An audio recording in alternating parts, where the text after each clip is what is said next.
మీరు మీ అభిమాన shows and serials TV కన్నా ముందు ఈటీవీ విన్ యాప్లో చూడండి.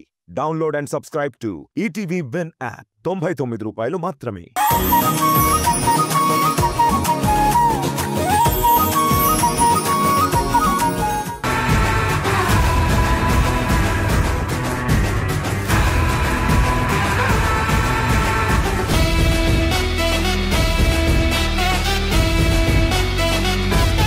ఈ రోజు నేను కలిపిన ఈ ఫుడ్ పాయిజన్ ఫుడ్ తిన్న తర్వాత వీళ్ళకి ఏమైనా జరగచ్చు, ఇన్క్లూడింగ్ మా అమ్మ దేవకి కూడా. అన్నీ కుదిరితే పైకి కూడా పోవచ్చు.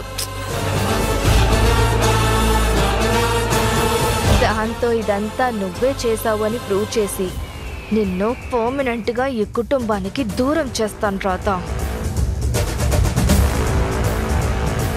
గాయత్రి, నువ్వు కూడా వచ్చి కూర్చోమ్మా, అందరం కలిసి భోంచేద్దాం.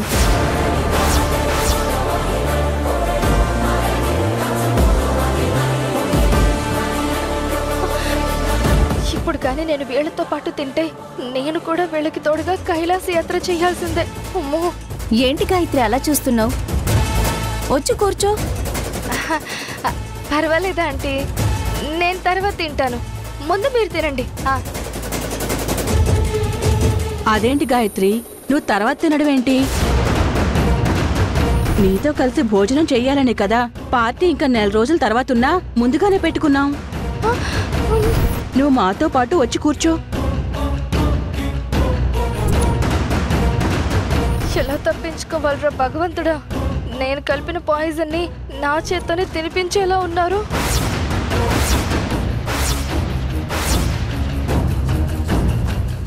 మాతో పాటు తినడం నీకిష్టం లేదా గాయత్రి? ఇప్పుడు నోటుకొచ్చింది ఏదో ఒకటి చెప్పి కవర్ చేయకపోతే మొత్తం ప్లాన్ అంతా బెడిసి కొట్టేలా ఉంది.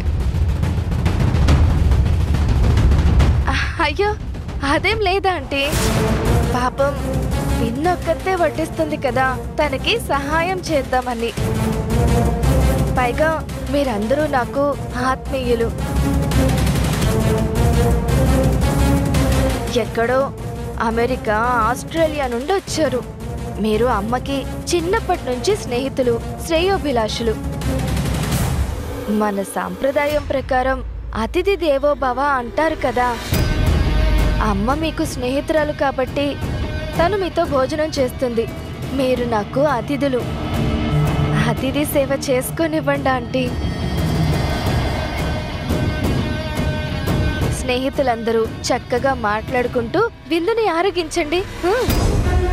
అమ్మా, ఇప్పుడు నువ్వు కూడా నాకు అతిథివే.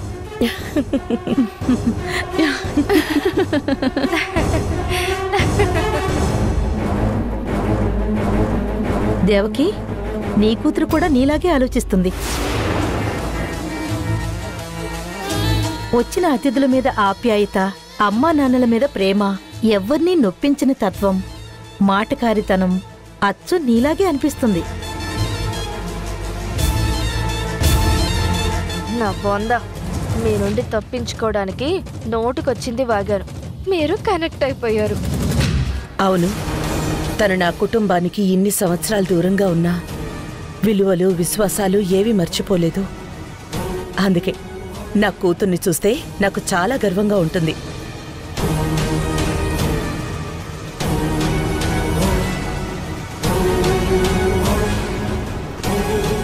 ముఖ్యంగా ఎదుటివాళ్లకు ఉన్నది తను దక్కించుకోవాలని అస్సలు అనుకోదు.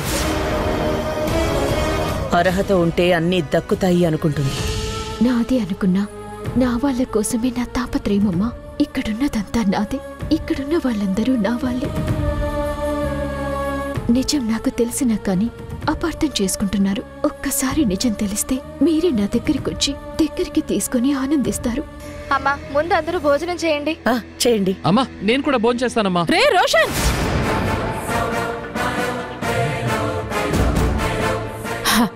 మనం తర్వాత ఎందాలే, ఇప్పుడొద్దు.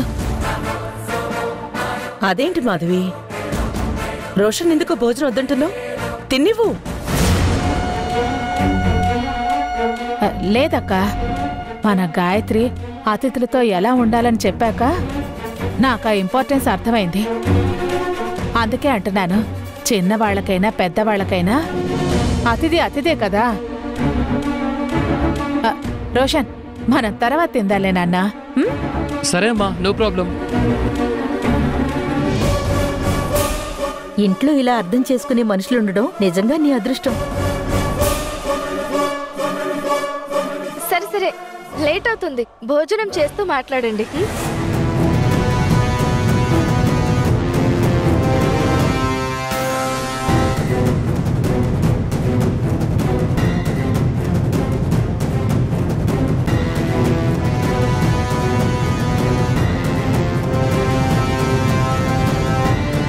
ఆహా, భోజనం అద్భుతంగా ఉంది. అవును, ఐటమ్స్ అన్ని చాలా బాగున్నాయి. Great lunch. Thank you. భోంచేయండి. తినండి తినండి, అన్నీ కుదిరితే ఇదే మీకు ఆఖరి భోజనం అవుతుంది. దాంతో ఈ రాధ బయటకు పోతుంది.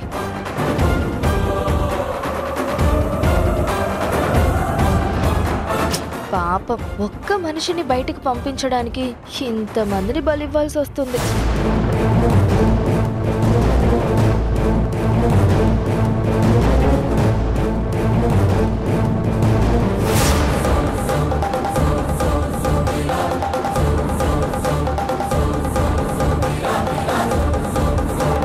అదేంటి, ఈ ఫుడ్లో పాయిజన్ కలిపితే అందరికీ వాంతులవుతాయని గాయత్రి చెప్పింది. కానీ వీళ్ళకేమో పీకల దాకా తిన్నా ఏమీ అవటం లేదు.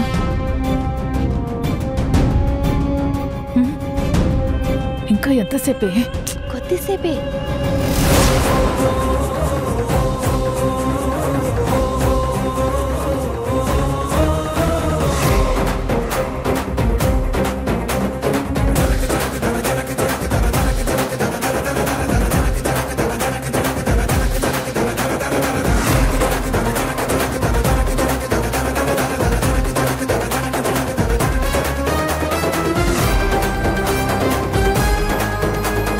భోజనం బ్రహ్మాండంగా ఉంది.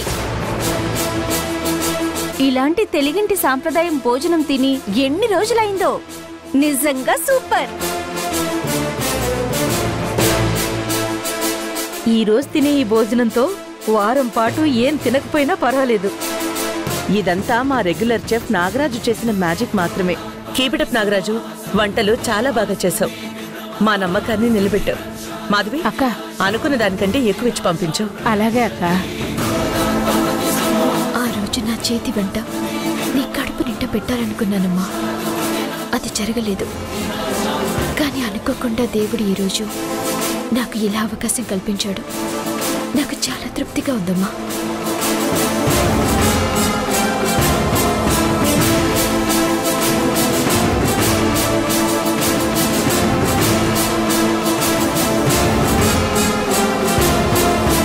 మేడం, మీ మేలు ఎప్పుడు మర్చిపోలేను మేడం.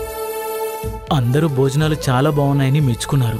నేనేం చేయకపోయినా అభినందనలు మాత్రం నాకే వచ్చాయి. కష్టాల్లో ఉన్న మనుషులకి సాయం చేసే గుణం కొంతమందిలోనే ఉంటుంది. ఆ దేవుడు మిమ్మల్ని చల్లగా చూడాలి. వస్తాను మేడం.